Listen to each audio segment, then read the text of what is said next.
Macario.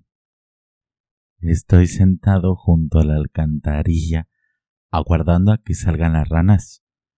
Anoche, mientras estábamos cenando, comenzaron a armar un gran alboroto y no pararon de cantar hasta que amaneció.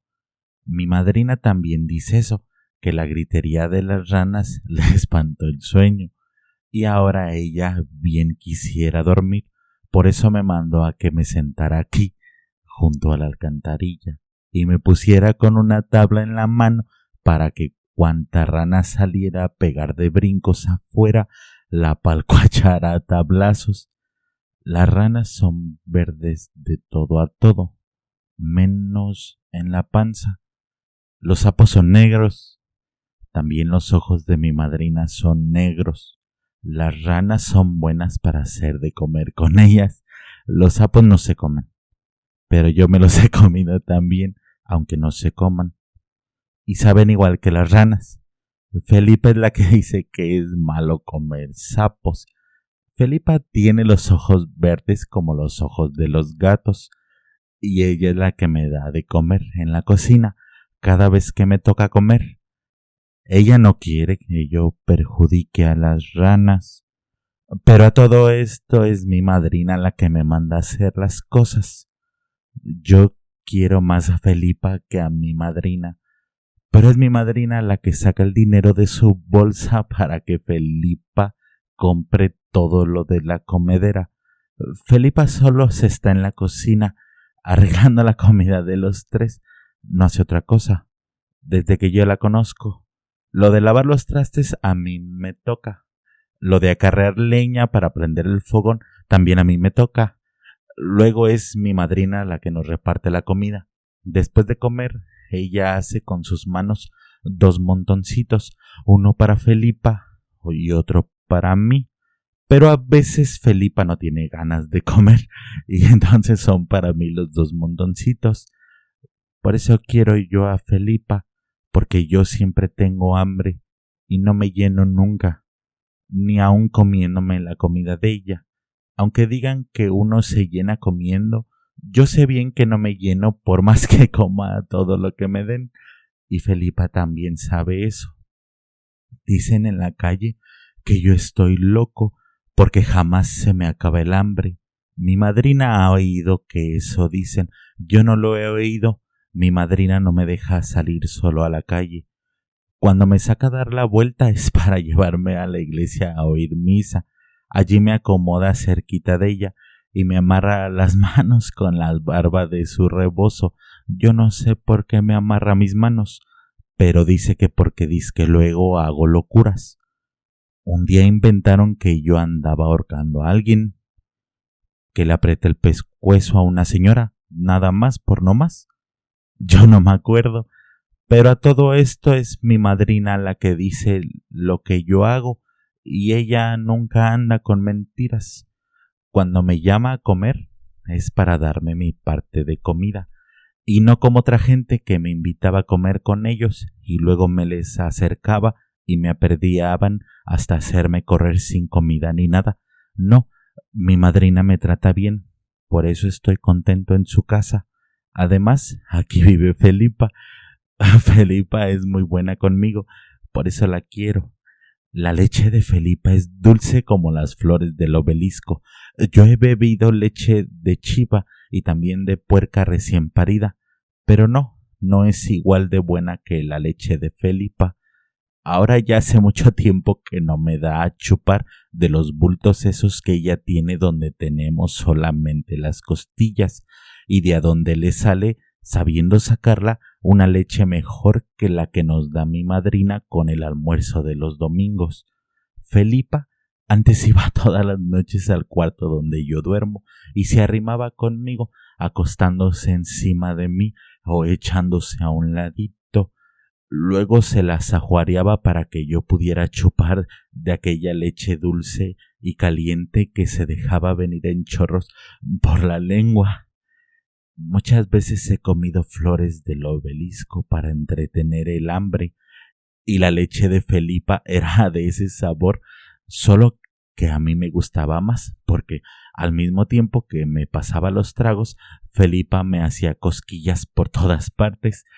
Luego sucedía que casi siempre se quedaba dormida junto a mí hasta la madrugada, y eso me servía de mucho, porque yo no me apuraba del frío ni de ningún miedo a condenarme en el infierno si me moría yo solo allí en alguna noche.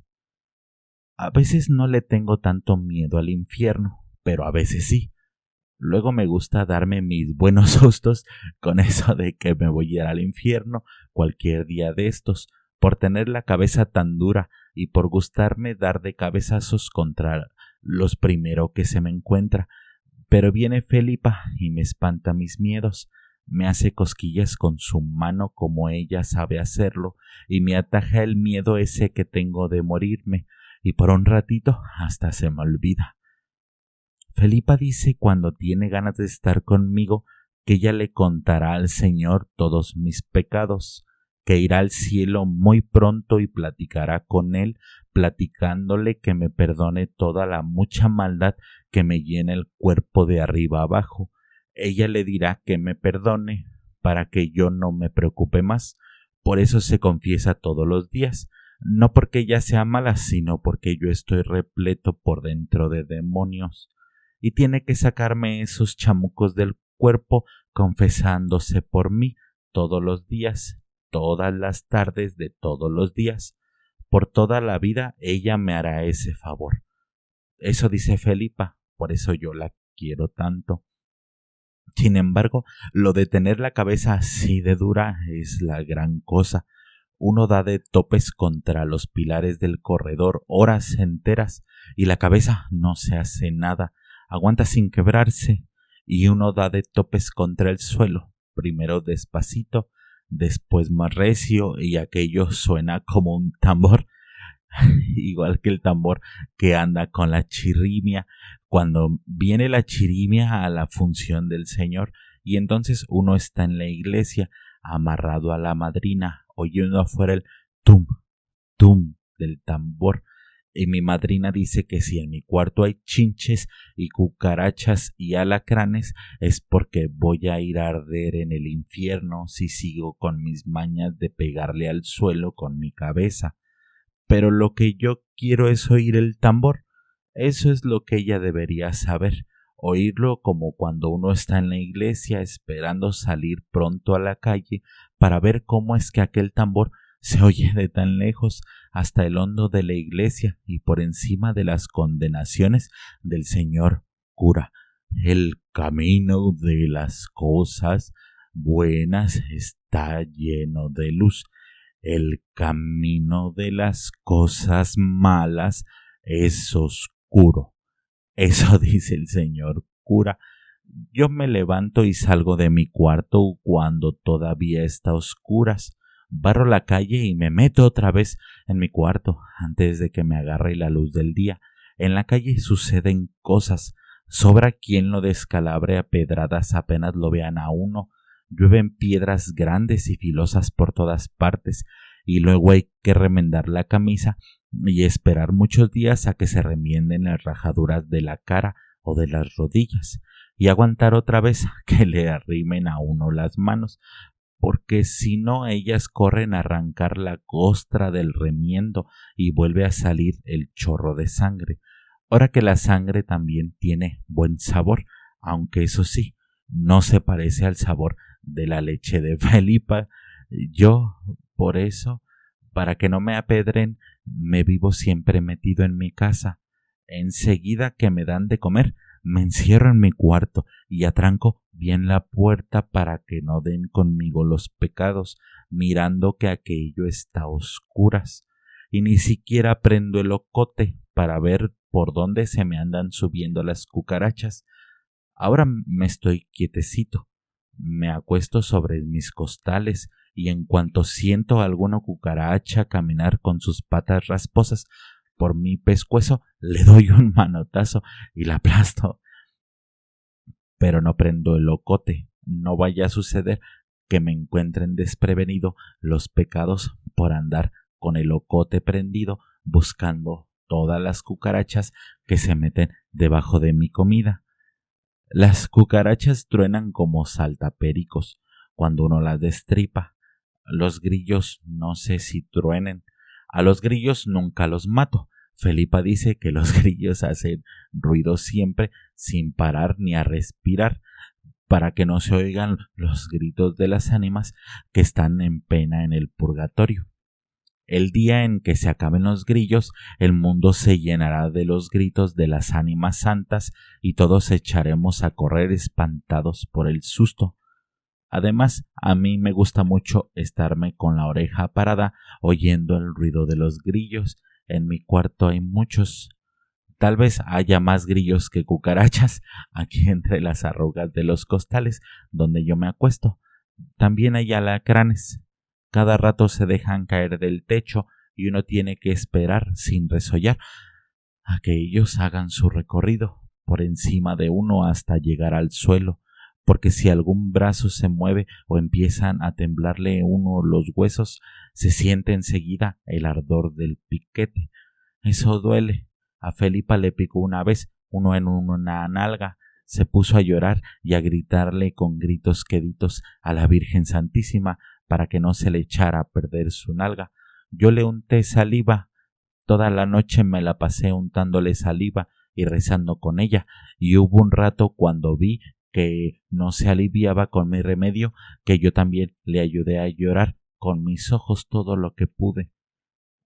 De cualquier modo, yo estoy más a gusto en mi cuarto que si anduviera en la calle, llamando la atención de los amantes de aporrear gente. Aquí nadie me hace nada. Mi madrina no me regaña porque me ve comiéndome las flores de su obelisco, o sus arrayanes, o sus granadas. Ella sabe lo entrado en ganas de comer que estoy siempre. Ella sabe que no se me acaba el hambre, que no me ajusta ninguna comida para llenar mis tripas, aunque ande a cada rato pellizcando aquí y allá cosas de comer. Ella sabe que me como el garbanzo remojado que le doy a los puercos gordos y el maíz seco que le doy a los puercos flacos. Así que ella sabe con cuánta hambre ando desde que me amanece hasta que me anochece. Y mientras encuentre de comer aquí en esta casa, aquí me estaré, porque yo creo que el día en que me deje de comer me voy a morir, y entonces me iré con toda seguridad derechito al infierno, y de allí ya no me sacará nadie, ni Felipa, aunque sea tan buena conmigo, ni el escapulario que me regaló mi madrina y que traigo enredado en el pescuezo. Ahora estoy junto a la alcantarilla, esperando a que salgan las ranas, y no ha salido ninguna en todo este rato que llevo platicando. Si tardan más en salir, puede suceder que me duerma, y luego ya no habrá modo de matarlas, y a mi madrina no le llegarán por ningún lado el sueño si las oye cantar, y se llenará de coraje. Entonces le pedirá a alguno de toda la idea de santos que tiene en su cuarto que mande a los diablos por mí, para que me lleven a rastras a la condenación eterna, derechito, sin pasar ni siquiera por el purgatorio, y yo no podré ver entonces ni a mi papá ni a mi mamá, que es allí donde están. Mejor seguiré platicando. De lo que más ganas tengo es de volver a probar algunos tragos de la leche de Felipa, aquella leche buena y dulce como la miel que le sale por debajo a las flores del obelisco. El llano en llamas. Ya mataron a la perra, pero quedan los perritos. Corrido popular. ¡Viva Petronilo Flores! El grito se vino rebotando por las paredones de la barranca y subió hasta donde estábamos nosotros. Luego se deshizo. Por un rato, el viento que soplaba desde abajo nos trajo un tumulto de voces amontonadas, haciendo un ruido igual al que hace el agua crecida cuando rueda sobre pedregales. Enseguida, saliendo de allá mismo, otro grito torció por el recodo de la barranca, volvió a rebotar en los paredones, y llegó todavía con fuerza junto a nosotros. ¡Viva mi general Petronilo Flores! Nosotros nos miramos. La perra se levantó despacio, quitó el cartucho a la carga de su carabina y se lo guardó en la bolsa de la camisa. Después se arrimó a donde estaban los cuatro y les dijo: «Síganme, muchachos, vamos a ver qué toritos toreamos». Los cuatro hermanos Benavides se fueron detrás de él, agachados. Solamente la perra iba bien tieso, asomando la mitad de su cuerpo flaco por encima de la cerca. Nosotros seguimos allí, sin movernos. Estábamos alineados al pie del lienzo, tirados panza arriba, como iguanas calentándose al sol. La cerca de piedra culebreaba mucho al subir y bajar por las lomas, y ellos, la perra y los cuatro, iban también culebreando como si fueran con los pies trabados. Así los vimos perderse de nuestros ojos. Luego volvimos la cara para ver otra vez hacia arriba, y miramos las ramas bajas de los amolotes que nos daban tantita sombra. Olía a eso, a sombra recalentada por el sol, a amoles podridos. Se sentía el sueño del mediodía. La boruca que venía de allá abajo se salía cada rato de la barranca y nos sacudía el cuerpo para que no nos durmiéramos. Y aunque queríamos oír, parando bien la oreja, solo nos llegaba la boruca, un remolino de murmullos, como si se estuviera oyendo de muy lejos el rumor que hacen las carretas al pasar por un callejón pedregoso. De repente sonó un tiro. Lo repitió la barranca como si estuviera derrumbándose. Eso hizo que las cosas despertaran.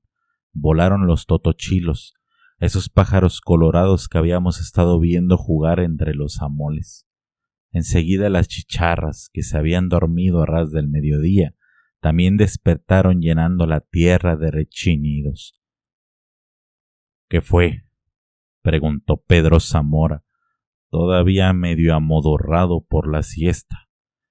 Entonces el chihuila se levantó y, arrastrando su carabina como si fuera un leño, se encaminó detrás de los que se habían ido. «Voy a ver qué fue lo que fue», dijo, perdiéndose también como los otros. El chirrial de las chicharras aumentó de tal modo que nos dejó sordos, y no nos dimos cuenta de la hora en que ellos aparecieron por allí. Cuando menos acordamos, aquí estaban ya, mero enfrente de nosotros, todos desguarnecidos, parecían ir de paso, ajuareados para otros apuros, y no para este de ahorita. Nos dimos vuelta y los miramos por la mira de las troneras. Pasaron los primeros, luego los segundos y otros más, con el cuerpo echado para adelante, jorobados de sueño. Les relumbraba la cara de sudor como si los hubieran zambullido en el agua al pasar por el arroyo. Siguieron pasando.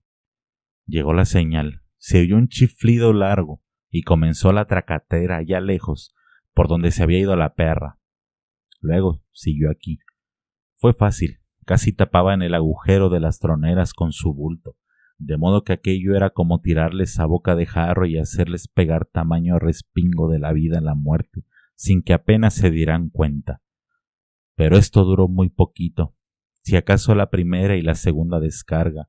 Pronto quedó vacío el hueco de la tronera, por donde, asomándose uno, solo se veían a los que estaban acostados en mitad del camino, medio torcidos, como si alguien los hubiera venido a tirar allí. Los vivos desaparecieron. Después volvieron a aparecer, pero por lo pronto ya no estaban allí. Para la siguiente descarga tuvimos que esperar. Alguno de nosotros gritó: «¡Viva Pedro Zamora!». Del otro lado respondieron casi en secreto: «Sálvame, patroncito, sálvame. Santo niño de Atocha, socórreme». Pasaron los pájaros. Bandadas de tordos cruzaron por encima de nosotros hacia los cerros. La tercera descarga nos llegó por detrás. Brotó de ellos, haciéndonos brincar hacia hasta el otro lado de la cerca, hasta más allá de los muertos que nosotros habíamos matado. Luego comenzó la corretiza por entre los matorrales. Sentíamos las balas pajualeando los talones, como si hubiéramos caído sobre un enjambre de chapulines, y de vez en cuando, y cada vez más seguido, pegando de mero en medio de algunos de nosotros, que se quebraba con un crujido de huesos. Corrimos, llegamos al borde de la barranca y nos dejamos descolgar por allí como si nos despeñáramos. Ellos seguían disparando. Siguieron disparando todavía después de que habíamos subido hasta el otro lado a gatas, como tejones espantados por la lumbre. ¡Viva mi general Petronilo Flores, hijos de tal por cual! Nos gritaban otra vez. Y el grito se fue, rebotando como el trueno de una tormenta barranca abajo. Nos quedamos agazapados detrás de unas piedras grandes y boludas, y todavía resollando fuerte por la carrera. Solamente mirábamos a Pedro Zamora, preguntándole con los ojos qué era lo que nos había pasado. Pero él también nos miraba sin decirnos nada. Era como si se nos hubieran acabado el habla a todos, o como si la lengua se nos hubiera hecho bola como la de los pericos, y nos costara trabajo soltarla para que dijera algo. Pedro Zamora nos seguía mirando. Estaba haciendo sus cuentas con los ojos, con aquellos ojos que él tenía, todos enrojecidos, como si los trajera siempre desvelados. Nos contaba de uno a uno. Sabía ya cuántos éramos los que estábamos allí, pero parecía no estar seguro todavía. Por eso nos repasaba una vez y otra y otra. Faltaban algunos, 11 o 12, sin contar a la perra y a la chihuila y a los que habían enredado con ellos. El chihuila bien pudiera ser que estuviera horquetado arriba de alguna mole, acostado sobre su retrocarga, aguardando a que se fueran los federales. Los joseses, los dos hijos de la perra, fueron los primeros en levantar la cabeza, luego el cuerpo. Por fin caminaron de un lado a otro esperando a que Pedro Zamora les dijera algo, y dijo: «Otro agarre como este y nos acaban». Enseguida, atragantándose como si se tragara un buche de coraje, les gritó a los joseses: «Ya sé que falta su padre, pero aguántense tantito, iremos por él». Una bala disparada de allá hizo volar una parvada de tildios en la ladera de enfrente. Los pájaros cayeron sobre la barranca y revolotearon hasta cerca de nosotros. Luego, al vernos, se asustaron, dieron media vuelta relumbrando contra el sol y volvieron a llenar de gritos los árboles de la ladera de enfrente. Los joseses volvieron al lugar de antes y se acuclillaron en silencio. Así estuvimos toda la tarde. Cuando empezó a bajar la noche, llegó el chihuila, acompañado de uno de los 4. Nos dijeron que venían de allá abajo, de la piedra lisa, pero no supieron decirnos si ya se habían retirado los federales. Lo cierto es que todo parecía estar en calma. De vez en cuando se oían los aullidos de los coyotes. «Epa tú, pichón», me dijo Pedro Zamora. «Te voy a dar la encomienda de que vayas con los joseses hasta Piedra Lisa y vean a ver qué les pasó a la perra. Si está muerto, pues entiérrenlo, y hagan lo mismo con los otros. A los heridos déjenlos encima de algo para que los vean los guachos, pero no se traigan a nadie». Eso haremos, y nos fuimos. Los coyotes se oían más cerquita cuando llegamos al corral donde había encerrado a la caballada. Ya no había caballos, solo estaba un burro trasijado que ya vivía allí desde antes que nosotros viniéramos. De seguro los federales habían cargado con los caballos. Encontramos al resto de los 4 detrásito de unos matojos, los 3 juntos, encaramados uno encima de otro, como si los hubieran apilado ahí. Les alzamos la cabeza y se las angoloteamos un poquito para ver si alguno todavía daba señales, pero no, ya estaban bien difuntos. En el aguaje estaba otro de los nuestros con las costillas de fuera como si lo hubieran macheteado. Y recorriendo el lienzo de arriba abajo encontramos uno aquí y otro más allá, casi todos con la cara renegrida. «A estos los remataron. No tienen ni qué», dijo uno de los joseses.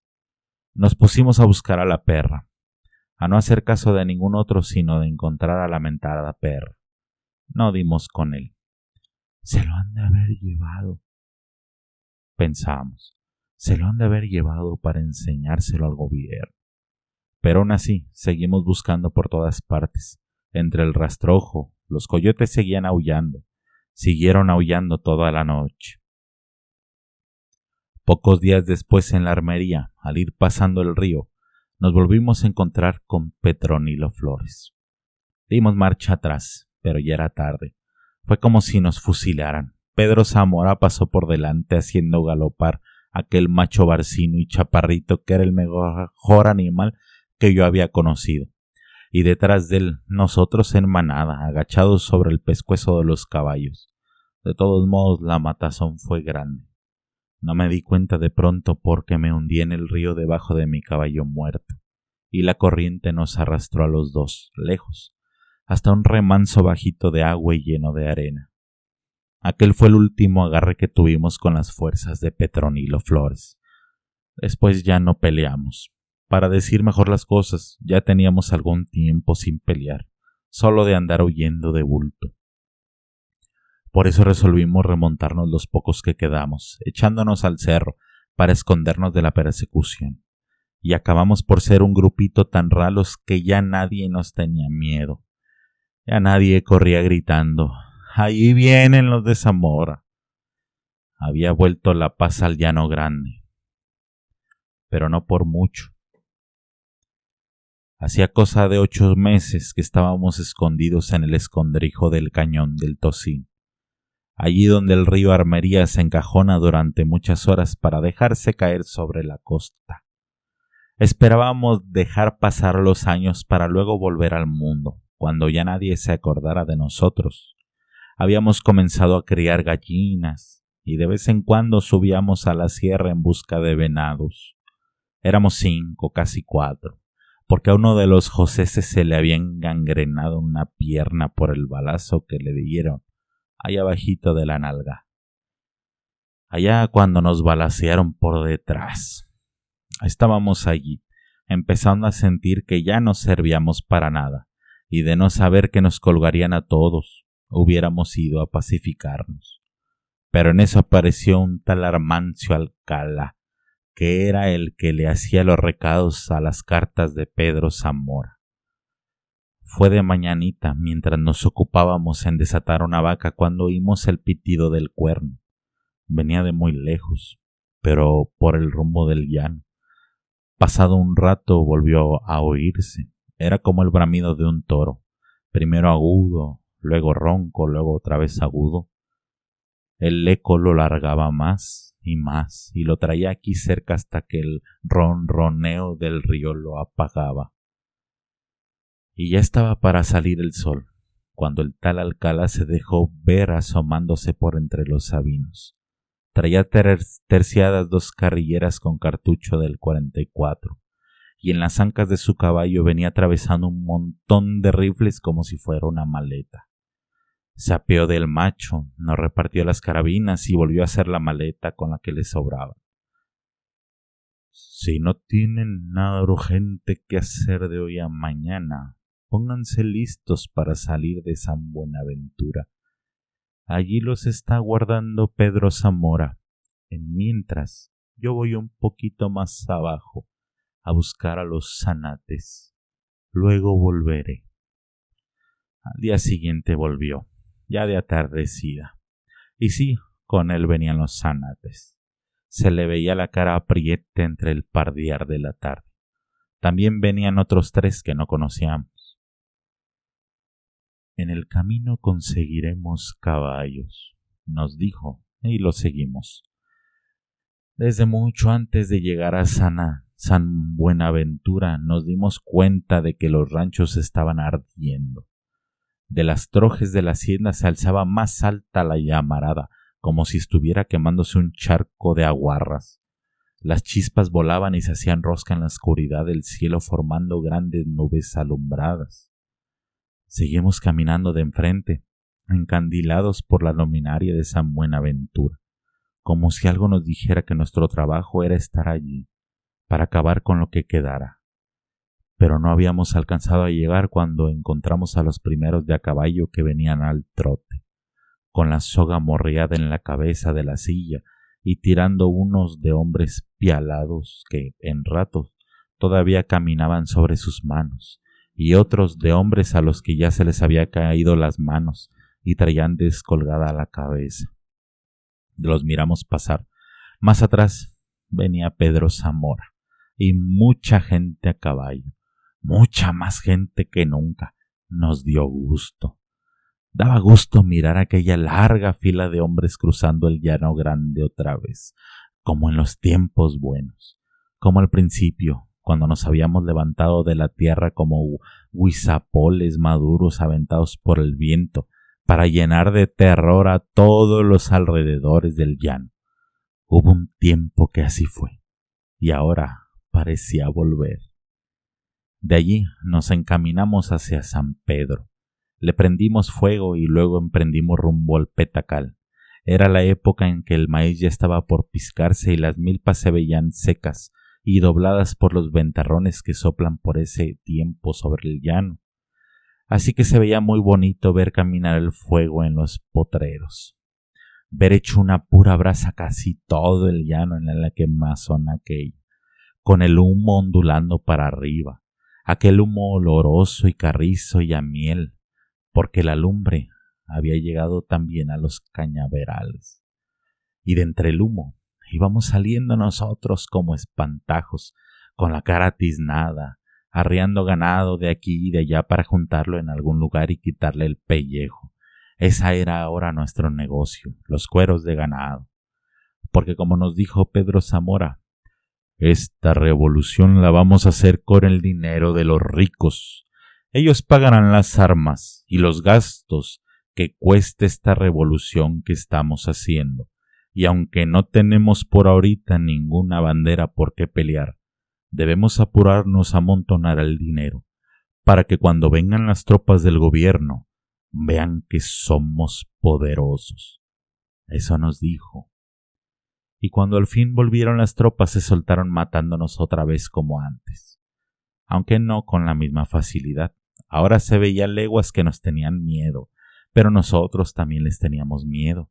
Era de verse cómo se nos atoraban los huevos en el pescuezo con solo oír el ruido que hacían sus guarniciones, o las pezuñas de sus caballos al golpear las piedras de algún camino, donde estábamos esperando para tenderles una emboscada. Al verlos pasar, casi sentíamos que nos miraban de reojo, y como diciendo, ya los ventaneamos, nomás estamos haciendo el disimulo. Y así parecía ser, porque de buenas a primeras se echaban sobre el suelo, afortunados detrás de sus caballos, y nos resistían allí hasta que otros nos iban cercando poquito a poco, agarrándonos como a gallinas acorraladas. Desde entonces supimos que a ese paso no íbamos a durar mucho, aunque éramos muchos. Y es que ya no se trataba de aquella gente del general Urbano, que nos habían echado al principio y que se asustaba por gritos y sombrerazos. Aquellos hombres sacados a la fuerza de sus ranchos para que nos combatieran y que solo cuando nos veían poquitos iban sobre nosotros. Esos ya se habían acabado. Después vinieron otros, pero estos últimos eran los peores. Ahora era un tal Olachea con gente aguantadora y entrona, con alteños traídos desde Teocaltiche, revueltos con indios tepehuanes, unos indios mechudos, acostumbrados o no a comer en muchos días y que a veces estaban horas enteras espiándolo a uno con el ojo fijo y sin parpadear, esperando que uno asomara la cabeza para dejarle ir derechito con una de esas balas largas de 30-30 que quebraban el espinazo como si se rompiera una rama podrida. No tiene ni qué que era más fácil caer sobre los ranchos en lugar de estar emboscando a las tropas del gobierno. Por eso nos desperdigamos con un puñito aquí y otro más allá, hicimos más perjuicios que nunca, siempre a la carrera, pegando la patada y corriendo como mulas brutas. Y así mientras en las faldas del volcán se estaban quemando los ranchos del Jazmín, otros bajábamos de repente sobre los destacamentos, arrastrando ramas de huizache y haciéndonos creer a la gente que éramos muchos, escondidos entre la polvareda y la gritería que armeábamos. Los soldados Mejor se quedaban quietos esperando. Estuvieron un tiempo yendo de un lado a otro, y ahora iban para adelante y ahora iban para atrás como atarantados. Y desde aquí se veían las fogatas de la sierra, grandes incendios como si estuvieran quemando los desmontes. Desde aquí veíamos arder día y noche las cuadrillas y los ranchos, y a veces algunos pueblos más grandes como Tuzamil o Zapotitlán, que iluminaban la noche, y los hombres de Olachea salían para allá forzando la marcha. Pero cuando llegaban comenzaba a arder Totolimizpa, muy acá, muy atrás de ellos. Era bonito ver aquello, salir de pronto de la mañana de los tepemezquites, cuando ya los soldados iban con sus ganas de pelear, y verlos atravesar el llano vacío, sin enemigo al frente, como si zambulleran en el agua honda y sin fondo que era para aquella gran herradura del llano encerrada entre montañas. Quemamos el Cuastecomate y jugamos allí a los toros. A Pedro Zamora le gustaba mucho este juego del toro. Los federales se habían ido por el rumbo de Ahuatlán, en busca de un lugar que le dicen la Purificación, donde según ellos estaba la nidada de bandidos de donde habíamos salido nosotros. Se fueron y nos dejaron solos en el Cuastecomate. Allí hubo modo de jugar al toro. Se les habían quedado olvidados 8 soldados, además del administrador y el caporal de la hacienda. Fueron 2 días de toros. Tuvimos que hacer un corralito redondo como esos que se usan para encerrar chivas, para que se sirviera de plaza, y nosotros nos sentamos sobre las trancas para no dejar salir a los toreros, que corrían muy fuerte en cuanto veían al verduguillo, con que los quería cornear Pedro Zamora. Los 8 soldaditos sirvieron para una tarde, los otros 2 para la otra, y el que costó más trabajo fue aquel caporal flaco y largo como garrocha de otacte, que se escurría el bulto solo con ladearse un poquito. En cambio, el administrador se murió luego. Estaba chaparrito y ovachón, y no usó ninguna maña para sacarle el cuerpo al verduguillo. Se murió muy callado, casi sin moverse y como si él mismo hubiese querido ensartarse. Pero el caporal sí costó trabajo. Pedro Zamora les había prestado una cobija a cada uno, y esa fue la causa de que al menos el caporal se haya defendido también de los verduguillos con aquella pesada y gruesa cobija, pues en cuanto supo a qué atenerse se dedicó a zangolotear la cobija contra el verduguillo, que se le dejaba ir derecho, y así lo capoteó hasta cansar a Pedro Zamora. Se veían a las claras lo cansado que ya estaba de andar correteando al caporal sin poder darle sino unos cuantos pespuntes, y perdió la paciencia.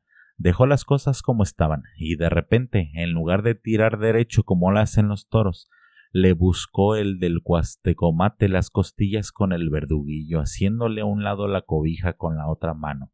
El caporal pareció no darse cuenta de lo que había pasado, porque todavía anduvo un buen rato sacudiéndola la frazada de arriba abajo como si se estuviera espantando las avispas.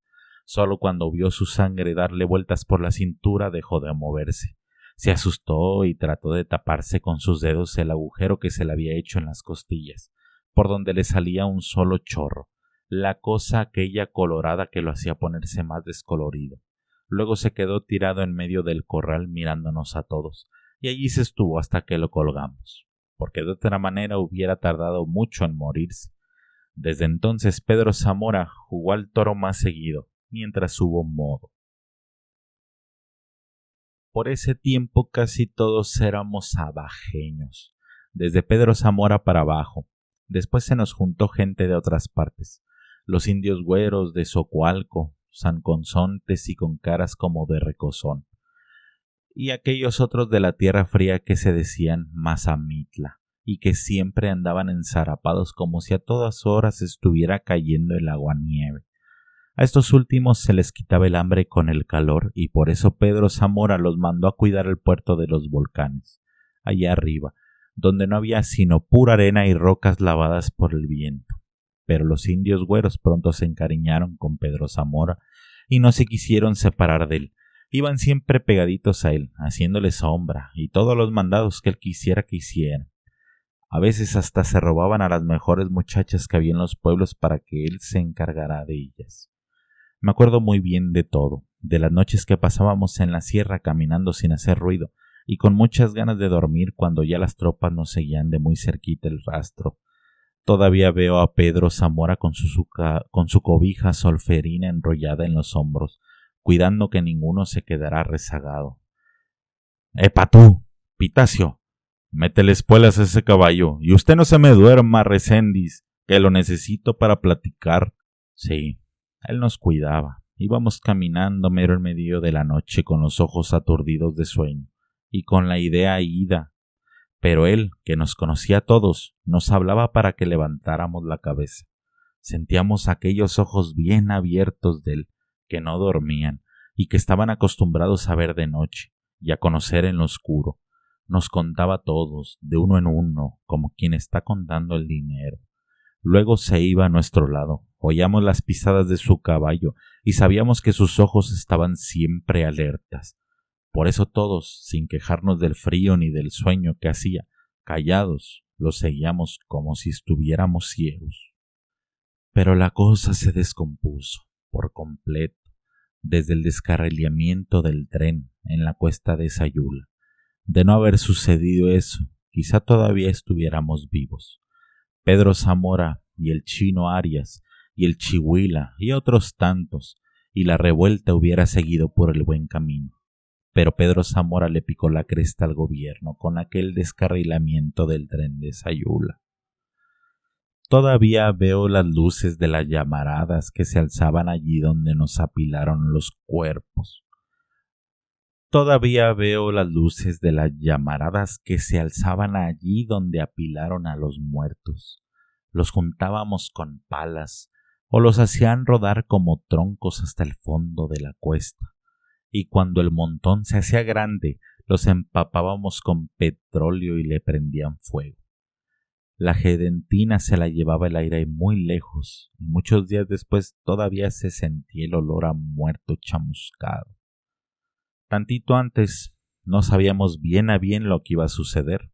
Habíamos regado de carne y huesos de vaca un tramo largo de la vía.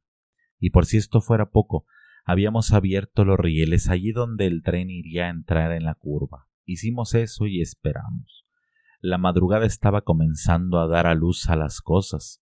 Se veía casi claramente la gente apeñuscada en el techo de los carros. Se oía que algunos cantaban. Eran voces de hombres y de mujeres. Pasaron frente a nosotros todavía medio ensombrecidos por la noche, pero pudimos ver que eran soldados con sus galletas. Esperamos. El tren no se detuvo. De haber querido lo hubiéramos tiroteado, porque el tren caminaba despacio y jadeaba como si a puros pujidos quisiera subir la cuesta. Hubiéramos podido hasta platicar con ellos un rato, pero las cosas eran de otro modo.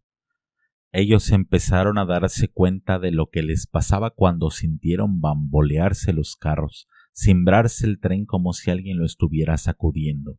Luego la máquina se vino para atrás, arrastrada y fuera de la vía por los carros pesados y llenos de gente. Daba unos silbatazos roncos y tristes y muy largos, pero nadie le ayudaba. Seguía hacia atrás arrastrada por aquel tren al que no se le veía fin, hasta que le faltó tierra. Y yéndose al lado, cayó al fondo de la barranca. Entonces los carros la siguieron uno tras otro, a toda prisa, tumbándose cada uno en su lugar allá abajo. Después todo se quedó en silencio, como si todos, hasta nosotros, nos hubiéramos muerto. Así pasó aquello. Cuando los vivos comenzaron a salir de entre las astillas de los carros, nosotros nos retiramos de allí, acalambrados de miedo. Estuvimos escondidos varios días, pero los federales nos fueron a sacar de nuestro escondite. Ya no nos dieron paz, ni siquiera para mascar un pedazo de cecina en paz. Hicieron que se nos acabaran las horas de dormir y de comer, y que los días y las noches fueran iguales para nosotros. Quisimos llegar al cañón del Tocín, pero el gobierno llegó primero que nosotros.